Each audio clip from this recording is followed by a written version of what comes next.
Измамници од Виница за 1000 денари тестирале корона по домовите, во услови кога до термин за корона тест во центрите за јавно здравје се доаѓа тешко. Виничани на пациенти кои имале симптоми на корона инфекцијата им оделе дома.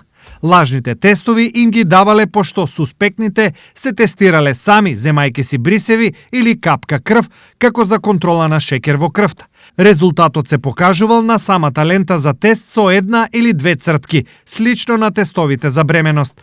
Целата измама излегла на виделина откако пациентите се јавиле кај матичните и им кажале дека се негативни, објаснувајќи го начинот на кој се тестирале, пошто работата стигне и до полиција. Со судска наредба извршени се претреси во дом и други простории кои ги користеле лицата и кај лицето ВП пронајдени се 7 кеси со надпис COVID чек и едно шишенце со надпис буфер. Истрагата како одговорни открила 2 физички лица од Виница на возраст од 35 и 45 години, како и едно правно лице. Против лицата ќе бидат поднесени соодветни пријави до јавното обвинителство, а секторот за внатрешни работи во координација со другите институции и во наредниот период ќе продолжи со откривање на лица кои вршат продажба, тестираат или вршат други активности спротивни на Законот за заштита на населението од заразни болести.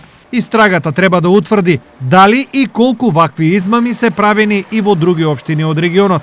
Во меѓувреме на граѓаните им се препорачува да бидат внимателни и да им веруваат и да им се обраќаат само на овластени медицински лица, кои се матични лекари или епидемиолози на институтот или на Центарот за јавно здравје.